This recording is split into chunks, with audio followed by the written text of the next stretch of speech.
नमस्ते दोस्तों, आपका हार्दिक स्वागत है। आज हम एक ऐसे गहन और रहस्यमय विषय पर बात करेंगे जो हर सनातनी के मन में कौतूहल जगाता है। कलयुग का अंत कब होगा और उस समय क्या होगा। हम जानेंगे कि भगवान विष्णु कब और किस रूप में अवतार लेंगे, उनका जन्म कहाँ होगा, उनका नाम क्या होगा और उनके साथ कौन कौन इस महान मिशन में शामिल होगा।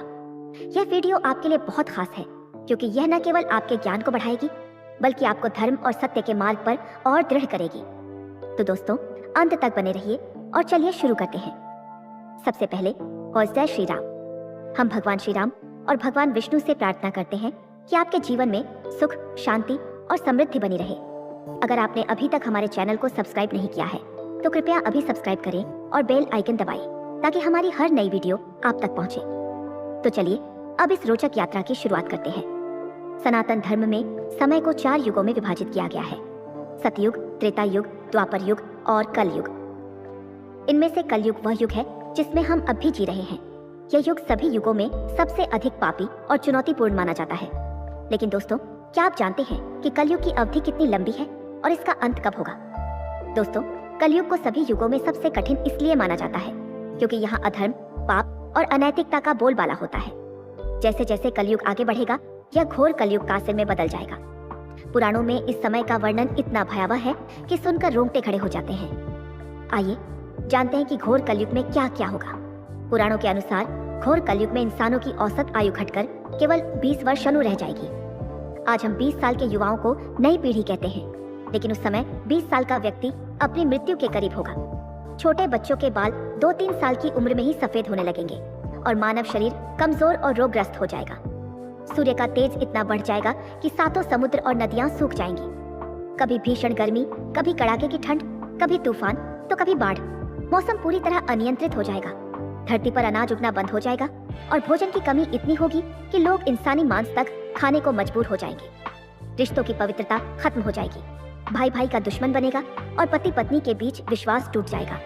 कोई भी स्त्री अपने पति के प्रति वफादार नहीं रहेगी। 16 साल की बच्चियां मां बनने लगेंगी और समाज में अनैतिकता चरम पर होगी। लोग पूजा पाठ, वेदों और शास्त्रों का पालन करना भूल जाएंगे। धर्मगुरु अपने स्वार्थ के लिए लोगों का शोषण करेंगे और उनके आचरण राक्षसी होंगे। गंगा जैसे पवित्र तीर्थों को लोग तीर्थ मानना बंद कर देंगे और दूर के तालाबों को ही तीर्थ समझेंगे। धन ही इंसान की पहचान और सम्मान का आधार होगा। जिसके पास जितना धन होगा उसे उतना ही गुणी और सम्मानित माना जाएगा। लोग धन के लिए अपने सगे संबंधियों तक का खून बहाने से नहीं हिचकेंगे। घोर कलयुग में क्ली पुरुष पालो नामक एक राक्षसी शक्ति का उदय होगा। वह अधर्म का प्रतीक होगा और अपनी मायावी शक्तियों से लोगों को वशीभूत कर लेगा। लोग उसे ही भगवान मानने लगेंगे और उसकी आज्ञा का पालन करेंगे। वह इंसानों को ऐसी शक्तियां देगा जिससे उनकी ताकत देवताओं से भी अधिक हो जाएगी। भगवान कल्कि का अवतार। जब धरती पर पाप और अधर्म अपने चरम पर होगा, तब सनातन धर्म की रक्षा के लिए भगवान विष्णु अपने 10वें और अंतिम अवतार अकल्किदा के रूप में अवतरित होंगे। रामचरितमानस, श्रीमद् भागवत पुराण और अक्कल्की पुराण में उनके अवतार का विस्तृत वर्णन मिलता है। आइए उनके बारे में और जानें। उनके 3 भाई होंगे, कवि, प्राज और सुमंत। ये भाई उनके जन्म से पहले ही अवतरित हो चुके होंगे और उनके मिशन में सहायता करेंगे। भगवान कल्कि की 2 पत्नियां होंगी। 1 पद्मा, जो माता लक्ष्मी का स्वरूप होंगी और धन, समृद्धि और सौभाग्य की प्रतीक होंगी। 2 हरमा, जो वैष्णवी शक्ति का रूप होंगी। त्रेता युग में वैष्णवी ने श्री राम से विवाह के लिए तपस्या की थी और श्री राम ने उन्हें कलयुग में पत्नी बनने का वरदान दिया था। पुत्र, उनके 4 पुत्र होंगे: जय, विजय, मेघमाल और बलाहक। ये पुत्र धर्म की स्थापना में महत्वपूर्ण भूमिका निभाएंगे। भगवान कल्कि एक तेजस्वी और शक्तिशाली योद्धा के रूप में प्रकट होंगे। उनका स्वरूप इतना भव्य होगा कि लोग उनके दर्शन मात्र से अभिभूत हो जाएंगे। देवदत्त, एक सफेद घोड़ा जो उनकी शक्ति, गति और धर्म के प्रतीक होगा। इस घोड़े पर सवार होकर वे पापियों का नाश करेंगे। उनके पास रत्नमरुति नामक एक दिव्य तलवार होगी जो अधर्म को काटने में सक्षम होगी। इसके अलावा वे अन्य दिव्य अस्त्र शस्त्रों से भी सुसज्जित होंगे। भगवान परशुराम, जो विष्णु के 6ठे अवतार हैं, आज भी महेंद्रगिरी पर्वत पर तपस्या में लीन है। वे भगवान कल्कि के गुरु होंगे। परशुराम जी उन्हें वेदों, शास्त्रों, युद्ध कौशल और धर्म का गहन ज्ञान देंगे। उनकी शिक्षाएं कल्कि को अधर्म के खिलाफ युद्ध में अजेय बनाएंगी। भगवान कल्कि अपने मिशन में अकेले नहीं होंगे। उनके साथ कई चिरंजीवी अमर पुरुष होंगे जो उनके साथ कली पुरुष और उसके अनुयायियों का नाश करेंगे। आइए इन चिरंजीवियों के बारे में जानें। त्रेता युग के श्री राम भक्त हनुमान जी भगवान राम के वरदान के कारण आज भी धरती पर मौजूद हैं। वे कलयुग के अंत तक यहाँ रहेंगे। वे भगवान कल्कि के रूप में श्री राम के दर्शन करेंगे और कली पुरुष का वध करने में उनकी सहायता करेंगे। उनके द्वारा श्री राम से प्राप्त वचन का कार्यकाल कलयुग के अंत में समाप्त होगा और वे भगवान शिव में समा जाएंगे। विष्णु के छठे अवतार परशुराम जी कल्कि के गुरु होंगे। वे उन्हें युद्ध कौशल और धर्म का मार्ग दिखाएंगे। उनकी शक्ति और तेज कल्कि को पापियों के खिलाफ युद्ध में अजेय बनाएगा। महाभारत के द्रोणाचार्य के पुत्र अश्वत्थामा भगवान शिव के वरदान से चिरंजीवी हैं।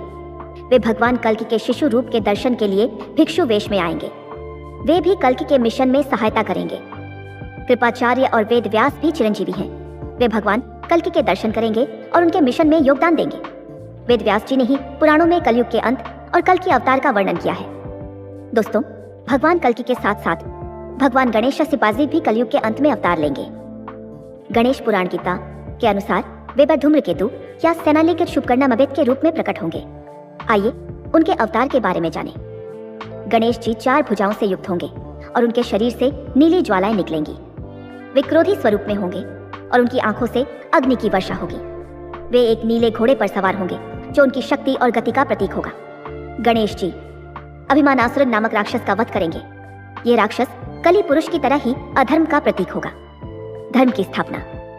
पापियों का नाश करने के बाद गणेश जी का क्रोध शांत होगा।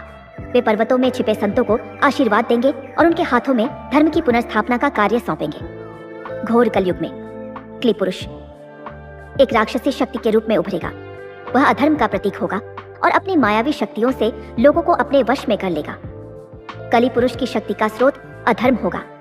जितना अधिक अधर्म बढ़ेगा वह उतना ही ताकतवर होगा। लोग उसे भगवान मानने लगेंगे और उसकी आज्ञा का पालन करेंगे। वह इंसानों को शक्तियां देगा जिससे उनकी ताकत देवताओं से भी अधिक हो जाएगी। युद्ध रामायण और महाभारत से अलग होगा क्योंकि इस बार पूरी मानव जाति भगवान के खिलाफ होगी। भगवान कल्कि और गणेश जी कली पुरुष और उसके अनुयायियों का नाश करेंगे। उसकी शक्तियां समाप्त हो जाएंगी, लेकिन वह अगले कल्प में फिर प्रकट होगा। कलयुग के अंत में एक कुलातिशोखादी महाप्रलय आएगी जो धरती को पूरी तरह बदल देगी।